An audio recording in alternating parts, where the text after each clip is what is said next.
자, 오늘 본문은 예수님께서 십자가를 지실 시간이 점점 가까움에 따라서 예수님을 팔 자가 누구인지를 제자들에게 서서히 밝히는 내용입니다. 누가 예수님을 팔 배신자인가? 자, 이것이 제자들에게는 초미의 관심이었습니다. 너냐? 아니면 저놈이냐? 자, 제자들은 궁금해서 견딜 수가 없었습니다. 그때 수제자 베드로가 사랑하시는 제자에게 머리짓을 하면서 그가 누구인지 예수님께 한번 물어보라고 했습니다. 그래서 이 사랑하는 제자가 주여 누구니까? 라고 물었습니다. 그러자 예수님께서 이렇게 대답하십니다. 내가 떡 한 조각을 적셔다 주는 자가 그니라. 이렇게 말씀하시고 떡 한 조각을 적셔서 누구에게 줬습니까? 가룟 유다에게 주었습니다. 당시 유대인의 어떤 잔치나 만찬석에서 주인이 직접 떡을 포도주에 적셔서 누군가에게 준다고 하는 것은 그 자리에 있는 사람 중에서 당신이 가장 존귀한 사람입니다. 당신과 나는 특별한 관계에 있는 사람입니다. 라고 하는 아주 최고의 호의를 베푸는 사랑의 표시였습니다. 자, 예수님은 가룟 유다에게 그 행위를 한 것이죠. 가룟 유다가 자신을 팔 것을 다 알고 계셨음에도 불구하고 식탁에서 주인의 가장 가까운 자리 옆자리에 유다를 앉히시고 직접 떡을 포도주에 적신 다음에 주시는 겁니다. 그러면서 나는 마지막까지 너를 특별하게 사랑하고 있다. 나는 내가 돌아서기를 원하고 있다. 라고 하는 아주 강력한 사랑의 메시지를 담고 이 떡을 준 겁니다. 가룟 유다는 예수님이 내미신 이 최고의 사랑과 호의의 징표를 받았습니다. 오늘 본문을 보니까 받았다라고 한 것을 볼 때 그 떡을 받아 먹었다라고 보아야 할 것입니다. 유다는 예수님께서 주시는 떡을 받아 먹었습니다. 그러나 형식적으로는 그 사랑을 그 떡은 받아 먹었지만 사랑은 받지 않았다는 거예요.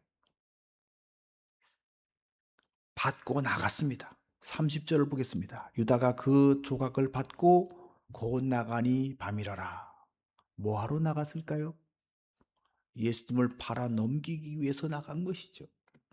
떡은 받아 먹었지만 주님이 주시는 사랑은 거부한 채 어둠 속으로 사라진 겁니다. 자, 오늘 이 모습, 떡을 떼어서 포도주에 적셔서 주는 이 모습을 볼 때 여러분은 어떤 장면이 떠오르십니까? 성찬식이 떠오르지 않나요?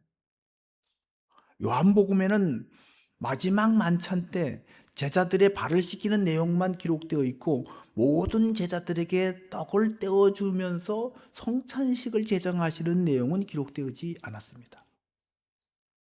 단지 한 사람에게, 가룟 유다에게만 떡을 떼어서 포도주에 적셔서 준 거예요.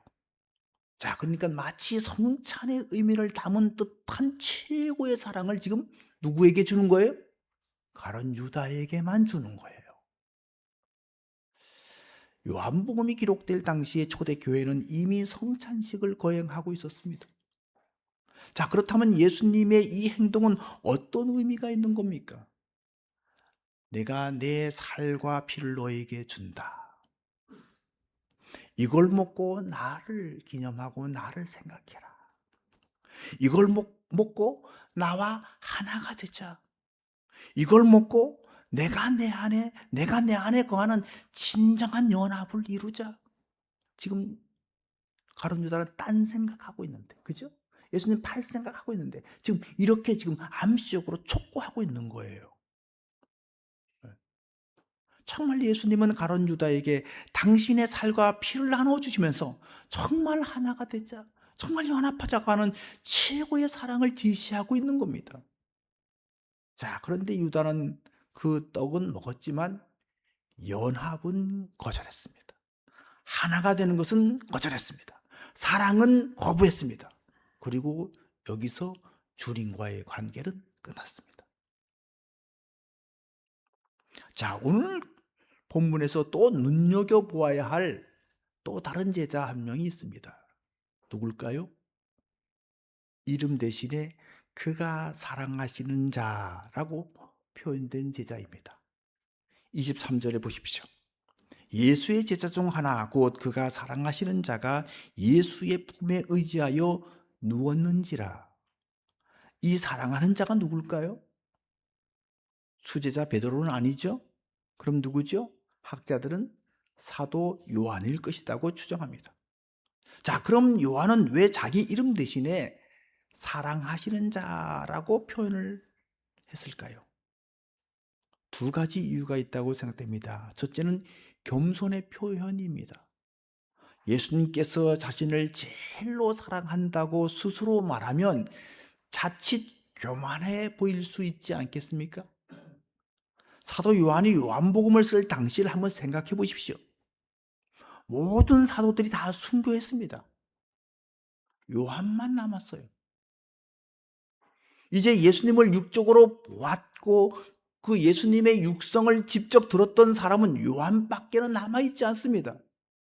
그렇다면 초대 교회에서 사도 요한의 영향력은 얼마나 대단했을까요? 그런데 자기가 그 12 제자 중에서도 주님께 제일 사랑받은 자라고 그렇게 밝히면 이게 얼마나 교만하게 비치겠습니까? 그래서 자기 이름을 감추고 사랑받은 자라고 표현을 하는 거예요. 자, 여러분은 어떻습니까? 여러분, 주님이 여러분을 제일로 사랑하시는 것 같습니까? 그렇게 느껴져요? 여러분, 내가 주님께 제일 사랑받는 자라는 확신이 있습니까? 대답이 없으시네요. 네? 아멘 하셔야죠. 아멘? 그렇죠? 이게 우리는 이 사랑은 주관적인 거든. 네? 내가 주님이 나를 제일 사랑하신다. 아멘. 아멘. 속으로만 그렇게 생각하세요. 속으로만. 내가 주님과 가장 친해. 주님은 나를 가장 사랑하시오. 그것을 밖으로는 자랑하지 않기를 바랍니다. 네. 다른 사람이 들으면 뭐라 그럴까요? 네? 주님이 니만 사랑해? 나도 사랑하지. 이렇게 나온단 말이죠. 그렇죠? 네. 여러분, 우리가 분명히 알아야 할 것은 우리가 예수님으로부터 더 사랑받기 위해서 서로 경쟁할 필요가 없다는 거예요. 우리 주님은 우리는 주님께서 다른 사람을 사랑하는 것에 대해서 시기하고 질투하고 주님의 그 사랑을 독차지하려고 막 경쟁할 필요가 전혀 없다는 얘기예요. 왜 그럴까요? 왜 그렇습니까? 이미 충분히 사랑받고 있기 때문에 그렇습니다. 우리는 이미 넉넉하고도 충분한, 아니 과분한 사랑을 받고 있습니다. 아멘? 그렇죠? 그러므로 우리가 주님을 사랑하고 섬기는 것은 더 사랑받기 위해서, 이쁨 받기 위해서가 아니라 이미 받은 사랑에 대해서 감사해서 우리도 주님을 사랑하는 거예요. 주님이 나를 최고로 사랑하시기 때문에 나도 이 세상의 모든 것보다도 더 주님을 사랑하려고 하는 겁니다. 누구보다 내가 더 주님을 사랑하는 것 같이 보이려고 하는 게 아니에요. 주님으로부터 더 큰 사랑을 얻어내려고 우리가 그렇게 하는 것이 아니라는 거예요. 이미 충분히 받았기 때문에 감사해서. 아멘. 네. 그렇게 주님을 사랑하는 저와 여러분 되기를 주의 이름으로 축원합니다. 자, 두 번째, 이 사도 요한이 자기 실명 대신 그가 사랑하시는 자라고 표현한 두 번째 이유는 우리 모두가 그 사랑하시는 자가 되기를 바랬기 때문에 그렇습니다. 자기만이 아니라 모두를 그렇게 사랑하신다고 너희들이 깨닫게 되기를 바라기 때문에. 만약 그가 사랑하시는 자가 요한이라고 자기 이름을 밝혔다고 한다면 예수님은 요한만을 특별히 사랑하는 자로, 요한은 예수님의 사랑을 독차지하는 사건을 가진 자로 끝나고 말았을 겁니다. 그러나 성경은 그의 이름을 끝내 밝히지를 않습니다. 그 이유가 뭘까요? 요한복음을 읽는 독자에게 바로 그 자리에 너가 있기를, 너가 바로 그 사랑받는 제자가 되기를 기대하고 바라는 주님의 배려와 초청이 아니겠습니까? 여러분이 주께서 사랑하시는 제자가 되기를 주의 이름으로 축원합니다. 아멘. 자, 그럼 여기서 우리는 명확하게 둘로 대조되는 두 제자의 모습을 보게 됩니다. 하나님 주님의 사랑에 초청에도 불구하고 주님께서 떡을 떼어 포도주에 적셔서 주기까지 하면서 특별한 사랑과 애정을 표현했음에도 불구하고 어둠 속으로 뛰쳐나간 가룟 유다의 모습이고, 다른 하나는 어린아이처럼 주님의 품에 안겨서 반은 주님의 품에 누워서 주님께 온 몸을 맡기고 이렇게 예수님이 사랑하시는 제자다라고 표현하는 그 제자의 모습입니다. 이 둘이 오늘 본문에서 대조되고 있다는 것을 우리는 알아야 합니다. 자, 이 둘을 대조하면서 우리에게 묻고 있습니다. 너는 어떤 제자인가? 사랑받는 제자인가? 아니, 둘 다 사랑받는 제자죠. 그렇죠. 예. 그런데 그 사랑을 거절하고 어둠 속으로 뛰어나가는 제자인가? 아니면 주님의 품에 안겨서 그 사랑을 온몸으로 느끼고 그 사랑 속에 거하는 제자인가? 여러분은 어떤 제자가 되고 싶습니까? 가룟 유다가 되고 싶은 사람은 아마 하나도 없을 것입니다. 모두 주님 품에 안겨서 주님의 사랑을 온몸으로 느끼는 사랑하는 제자가 되기를 원하실 겁니다. 아멘.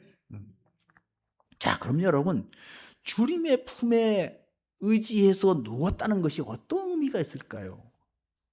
먼저 성경 먹구절을 한번 찾아보겠습니다. 누가복음 16장 22절에서 23절입니다. 여기에 부자와 거지 나사로의 이야기가 나오는데, 부자의 상에서 떨어지는 부스러기를 먹던 나사로가 죽었을 때 이렇게 표현합니다. 여러분이 한번 읽어보실까요? 시작.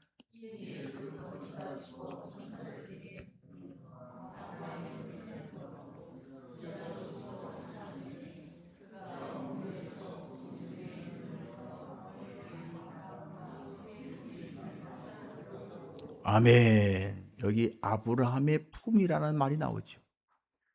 아브라함의 품이란 진정한 하나님의 백성이다, 천국 백성이다, 이런 의미를 가지고 있습니다. 나사로는 죽어서 아브라함의 품에 안겼습니다. 천국 갔다는 얘기죠. 또 한 군데를 찾아보겠습니다. 요한복음 1장 18절입니다. 요한복음 1장 18절. 거기도 한번 읽어볼까요? 시작.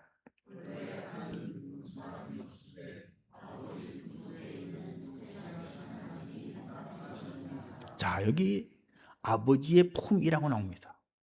예수님은 본래 하나님 아버지 품에 있었다는 겁니다. 이것은 하나님과 예수님의 아주 친밀한 관계를 표현하는 말입니다. 하나님은 독생자 예수를 그렇게 아끼고 사랑하고 예수님은 아버지 하나님을 이렇게 의지하는 그런 관계였다는 겁니다. 자, 그리고 오늘 본문에서 사랑하시는 제자는 바로 그 예수님의 품에 안겨 있습니다. 자, 이 성경의 그림들을 한번 모아보겠습니다. 그러면 이런 그림이 완성될 것 같아요. 태초에 아버지 품에 있다가, 이 세상에서는 예수님 품에서 살다가, 죽어서는 아브라함의 품에 안기는 그림 말입니다. 그런 현상이 가능하죠? 인생은 마땅히 그렇게 되어야 한다라고 생각됩니다. 그렇지 않나요? 우리가 어디서 왔죠? 하나님께로부터 왔어요. 네. 하나님 품에서 나왔어요. 하나님으로부터 보냄을 받았습니다. 그리고 이 땅에서 예수님 품에서, 예수님 안에서 살아갑니다. 그렇죠? 예수 안에서, 그건 예수님 품에서 산다는 얘기지요. 그리고 종국에는 아브라함의 품에 가서 안길 겁니다. 그러므로 여러분, 주님 품을 떠나서는 안 되는 것이죠. 주님의 품에 있는 것이 그것이 안식이고 그것이 평안이고 그것이 행복이고 거기가 천국이라는 거예요. 아멘. 어린아이들을 키워본 사람은 다 아실 겁니다. 어린아이는 아무리 편안한 잠자리를 마련해 주어도 편히 잠들지를 못합니다. 소위 분리불안증. 그렇죠? 어머니와 떨어져 있으면 이게 막 보채입니다. 불안해하고 막 뒤척이고 떼를 쓰고. 네. 엄마와 친밀한 관계 속에서 엄마의 냄새를 맡으면서 엄마가 안고 있다고 하는 것이 확인될 때야, 그때야 비로소 안정감을 느끼고 잠을 잘 수가 있습니다. 많은 아이들이 그래요. 그렇죠? 애들을 키워본 사람은 알 거예요. 네. 얼마 전에 손자가 왔는데 잠을 안 자서 아주 힘들었어요. 네. 엄마가 떨어지니까, 낯서니까. 영적으로도 그렇다는 거예요, 우리가. 영적으로도. 우리는 주님 품에서 나왔기 때문에 주님 품에 있을 때 평안하고 주님 품에서 행복을 느끼고 결국 주님 품으로 돌아갈 존재들이라는 겁니다. 그래서 이사야 선지자는 이렇게 선포합니다. 이사야 40장 11절입니다. 그는 목자같이 양떼를 먹이시며 어린 양을 그 팔로 모아 품에 안으시며 젖먹이는 암컷들을 온순히 인도하시리로다. 아멘. 어린 양을 그 팔로 모아 품에 안으시며. 그렇습니다. 하나님은 우리를 품에 안으시는 분이에요. 자, 민수기 11장 12절에서 모세가 하나님께 투덜거리면서 하소연합니다. 이렇게 말합니다. 이 모든 백성을 내가 배웠나이까? 내가 그들을 낳았나이까? 어찌 주께서 내게 양육하는 아버지가 젖먹이는 아이를 품듯 그들을 품에 품고 주께서 그들의 열조에게 맹세하신 땅으로 가라 하시나이까? 이스라엘 백성들이 떼쟁이 어린아이 같다는 거죠. 예. 이들을 품으려 해도 품에 들어오지 않고 반항하고 거부하고 그래서 힘들어 죽겠다는 거예요. 지금 하나님께 지금 막 하소연하는 거예요. 그래서 아니 내가 낳았습니까 내가? 예? 내게 어찌 이런 일을 맡겨서 이런 고생을 시킵니까? 이렇게 지금 하나님께 하소연을 하고 있는 거죠. 자, 그렇다면 하나님께서 모세에게 무슨 명령을 주신 겁니까? 나 대신에 백성들을 좀 품어라. 이렇게 명령하신 거 아니에요. 예? 그래서 그들을 품고 안아서 약속의 땅으로 인도하라고 명령하셨기 때문에 지금 그거 하는 것이 너무 버겁고 힘들어서 막 하나님 앞에 막 하소연하고 떼쓰고 있는 거예요, 자신. 모세도. 예. 사랑하는 성도 여러분, 주님은 우리를 품에 안고 싶어 한다는 거예요. 할렐루야. 그렇다면 우리는 어떻게 해야 될까요? 예, 오늘 여기 사랑하시는 제자처럼 그냥 온 몸을 주님께 맡기는 거예요. 그렇게 맡길 수 있는 믿음, 그게 믿음이에요. 그렇게 맡길 수 있는 친밀함이 여러분과 저에게 있기를 주의 이름으로 축원합니다. 아멘. 자, 그럼 여러분 품에 안길 수 있는 사람은 과연 어떤 사람일까요? 여러분 어떤 사람이 품을 자연스럽게 그 품에 가서 안을 수가 있죠? 사랑하는 사람, 사랑하는 연인, 그렇죠? 아내나 남편을 품에 안을 수 있지 않습니까? 제가 장로님을 사랑하고 존경하지만 장로님을 품에 안으라면 어떻게 할까요? 어색하겠죠. 어색하겠죠. 아이 어색해. 그죠? 장로님이 저를 안으려고 해도 아이고 어색하겠죠. 예? 뭔가 불편해요. 자, 그러니까 여러분 이 안을 수 있다고 하는 것은 정말 굉장한 친밀감이에요. 굉장한 친밀감이에요. 예. 여러분도 그렇죠? 예. 부부 같은 친밀함이 있어야 이게 자연스러운 거예요. 자, 그러니까 오늘 본문에 사랑하시는 제자와 예수님 사이가 지금 그렇다는 거예요. 예. 여러분 또 어떤 사람을 안을 수가 있을까요? 어린 자녀. 벌써 중고등학생 이상 된 자녀는 안을 수가 없어요. 그렇죠? 초등학생 이전의 그 자녀. 그들을 안을 수가 있는 거예요. 어릴수록 잘 안깁니다. 그렇죠? 좀 크면 안 안겨요. 아들에 가면 뭐라 그러죠? 아이, 왜 이래요, 징그럽게. 그러잖아요. 그러니까 여러분, 품에 안겼다고 하는 것은 가족이라고 하는 의미인데 보통 가족이 아닌 거예요. 아주 친밀한 가족. 정말 서로 사랑하고 위하고 아주 가까이 하는 가족이라는 뜻이에요. 자, 그러면 사도 요한이 이렇게 주님과 친밀한 가족 관계가 됐을까요? 요한복음 19장 26절, 29절을 찾아보겠습니다. 띄워주세요. 읽어보겠습니다. 시작.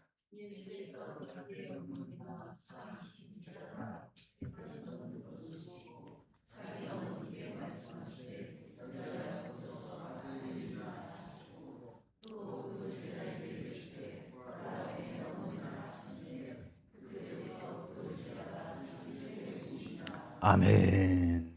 자, 예수님께서 이제 십자가에서 달려서 죽게 되어서 어머니를 끝까지 모시지 못하게 되었습니다. 아들의 사명, 아들의 의무를 다하지 못하게 된 겁니다. 그래서 이걸 누군가에게는 부탁하고 맡겨야 되는데 누구에게 맡겼습니까? 사랑하시는 제자에게 맡겼다는 거예요. 자, 그러니까 이 십자가상에서 하신 이 말씀은 그 사랑하는 제자를 뭘로 초대하는 겁니까? 자기 가족으로 초대하는 말씀이에요. 이제 예수님과 사랑하는 제자의 관계는 스승과 제자의 관계가 아니라 형과 아우의 관계라는 거예요. 형이 못다한 일을 지금 동생에게 맡기면서 동생에게 감당해 달라고 부탁을 하고 있는 거죠. 여러분, 친밀한 것이란 이렇게 주님과 영적인 가족이 되는 겁니다. 지난 시간에 한번 말씀드렸습니다. 히브리서에서 보면 예수님은 우리를 뭐라고 부른다고요? 형제라 부르기를 부끄러워하지 않는다고 말씀했습니다.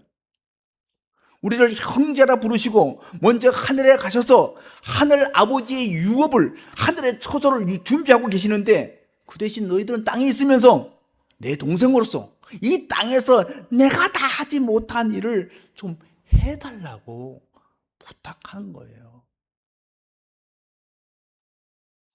사도 바울은 로마에서 이것을 이렇게 표현합니다. 이제 우리가 주님과 한 가족이 되어서 아버지 하나님의 유업을 물려받을 상속자가 되었다고 말하면서 그와 함께 영광을 받기 위해서 고난도 함께 받아야 할 것이니라 라고 말씀했습니다. 권리가 있다면 뭐도 있다는 거예요? 의무도 생긴다는 거예요. 네. 그렇습니다. 그리스도인들은 모두 영적인 가족의 관계입니다. 아멘. 우리는 그리스도 안에서 한 형제와 자매가 되었습니다. 육신의 형제 자매보다 더 친밀한, 더 가까운 형제 자매가 된 겁니다. 자, 이런 관계란 함께 기뻐하는 관계입니다. 함께 슬퍼하는 관계입니다. 서로를 돌보는 관계입니다. 주님의 마음으로 서로를 섬기고 돌보는, 서로를 책임지는 관계입니다. 이것이 교회라는 거예요. 이것이 교회예요.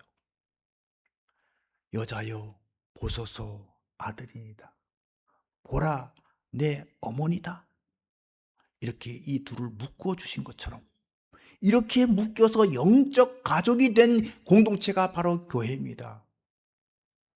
그러니까 교회는 서로를 돌보고 교제하는 영적 가족 공동체입니다. 주님은 우리를 영적 가족 공동체로 묶어 주셨습니다. 우리는 주 안에서, 주님 품에서 서로를 돌보고 섬기는 가족이라는 거예요. 자, 그런데 앞서 봤던 부자와 나사로의 비유에서 부자는 나사로를 돌보지 않았습니다.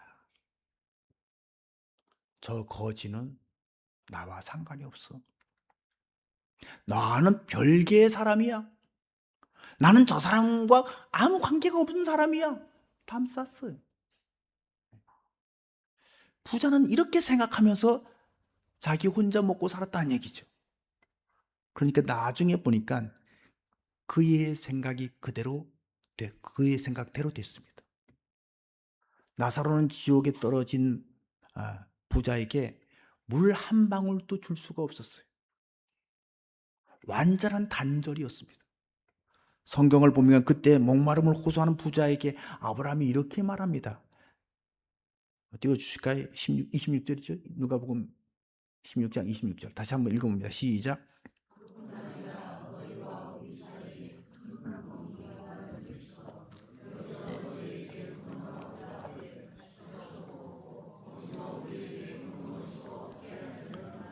아멘. 극단적 단절이죠. 네. 지옥이 뭐예요? 극단적 단절이 된 곳이 지옥이라는 거죠. 이 부자는 이미 이 땅에서 그렇게 살은 거예요. 단절된 삶, 친밀감을 상실한 삶을 살았던 겁니다. 그런데 그것이 죽음 위에 그대로 실현되어 있다는 거예요. 오늘 본문에서도 가룟 유다도 예수님 바로 옆자리에 앉아서 예수님으로부터 떡 조각을 받았으나 그는 나갔습니다. 예수님과 단절한 겁니다. 예수님과 친밀한 교제를 거부한 겁니다. 그게 뭐라고요? 어둠이라는 거예요. 나갔더니 밤이더라. 어둠이더라는 것이죠. 빛이신 예수, 생명이신 주님의 품을 떠난 인생이 마주하게 될 영적인 어두움과 절망을 보여주고 있는 것입니다. 오늘 우리 안에도 이 두 가지 모습이 지금 공존하고 있지 않나요? 한번 우리를 돌아보길 바랍니다. 우리는 매주일 교회 나와서 예배하고 하나님 말씀 듣고 기도드립니다. 형식적으로는 주님이 주시는 떡을 받아 먹고 있는 거예요. 그런데 예배당 문을 나서는 순간 주님과의 그 친밀함, 그것은 까맣게 잊어버린 채 그냥 내 생각대로 내 고집대로 세상이라고 하는 어둠 속에서 주변을 살피지 못하는 어둠을 경험하며 단절된 삶을 살고 있지는 않은가요? 주님과는 상관없는 나만의 밤을 살아가고 있지는 않은가요? 반면에 그 어두운 밤에 주님의 품에 의지하여 누워있는 이 사랑하는 제자를 한번 보십시오. 그는 주님 품에 안겨서 무엇을 느꼈을까요? 아마도 주님의 따뜻한 체온을 느꼈겠죠. 인류를 사랑하면서 인류를 위해서 십자가를 지려고 하는 그 뜨거운 뛰는 그 심장 박동 소리를 느꼈겠죠. 여러분, 의학 용어 중에 캥거루 케어라고 하는 것이 있습니다. 예정일보다 너무 일찍 태어나서 숨조차 제대로 쉬지 못하는 미숙아를 인큐베이터에 넣기보다는 그 엄마의 맨살 위에 엄마의 심장과 아이의 심장이 맞닿도록 포개어서 치료하는 법을 캥거루 케어라고 그런답니다. 신기하게도 기계 안에서 거칠게 뛰며 불안해하던 그 아기가 엄마의 품에 안겨서 엄마의 심장 소리를 듣는 순간 호흡이 안정되고 기적처럼 살아난다는 겁니다. 엄마의 심장 소리가 아이에게는 가장 완전한 안식처가 되기 때문이라는 거죠. 사도 요한이 바로 영적인 캥거루 케어를 우리 주님으로부터 받고 있는 거죠. 그는 주님의 품에 안겨서 인류를 향해서 애타게 뛰고 있는 주님의 심장 소리를 듣고 있습니다. 죽기까지 사랑하시는, 끝까지 사랑하시는 그 사랑의 심장 소리를 들으면서 세상에 줄 수 없는 그 완벽한 하늘의 안정감과 안식을, 그 평안을 누리고 있는 거예요. 주님의 품에 안긴다는 것은 바로 이런 것입니다. 세상 염려와 두려움 때문에 거칠어진 나의 영적 호흡을 내려놓고 주님의 심장 소리에 내 삶의 박자를 맞추는 거예요. 내 인생의 운전대를 주님께 온전히 맡겨드리는 거예요. 아멘. 사랑하는 성도 여러분, 어린아이가 엄마의 품에 안길 때 비로소 모든 불안을 내려놓고 편안하게 잠드는 것처럼 우리 영혼의 진짜 안식은 오직 예수 품 안에만 있는 줄로 믿습니다. 돈이 주는 안식, 세상의 성공이 주는 평화, 그것은 잠시뿐입니다. 그것들은 우리가 위기를 만날 때 우리를 붙잡아 줄 수가 없습니다. 주님은 오늘 이 시간에도 여러분, 우리를 향해서 팔을 벌리고 있습니다. 배만할 유다에게도조차, 그에게도 마지막 순간까지 최고의 호의를 베푸시면서 돌이키기를 원하셨던 것처럼 그 사랑의 주님이 오늘 저와 여러분을 따뜻한 품으로 초청하고 있습니다. 수고하고 무거운 짐진 자들아 다 내게로 오라. 내가 너희를 쉬게 하리라. 사랑하는 성도 여러분, 오늘 본문의 만찬자리를 다시 한번 가만히 떠올려 보시기 바랍니다. 그림으로 떠올려 보세요.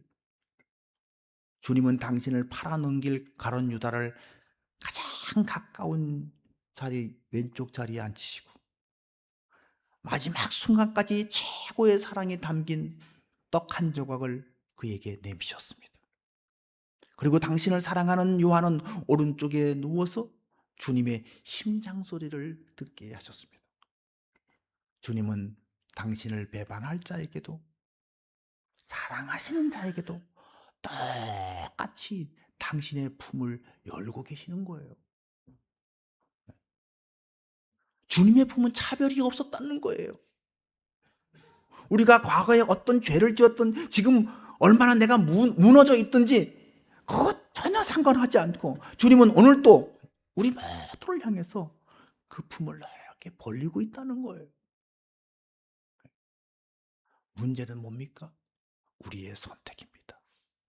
주님이 내미시는 그 사랑의 떡 한 조각, 그것만 챙겨서 세상이라고 하는 어두운 밤으로 그냥 걸어나가는 사람이 되겠습니까? 아니면 내 모든 염려와 내 계산을 다 내려놓고 요한처럼 주님 품에 안겨서 나를 온전히 주께 맡기고 주님의 심장 소리를 듣는 사람이 되겠습니까?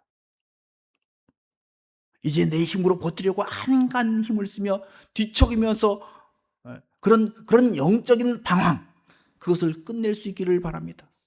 돈을 쫓아서 성공을 쫓아서 세상의 차가운 밤거리로 방황하지 마시고 나를 위해서 십자가에서 살과 피를 다 내어주신 주님의 그 따뜻한 품으로 돌아와 안길 수 있기를 바랍니다.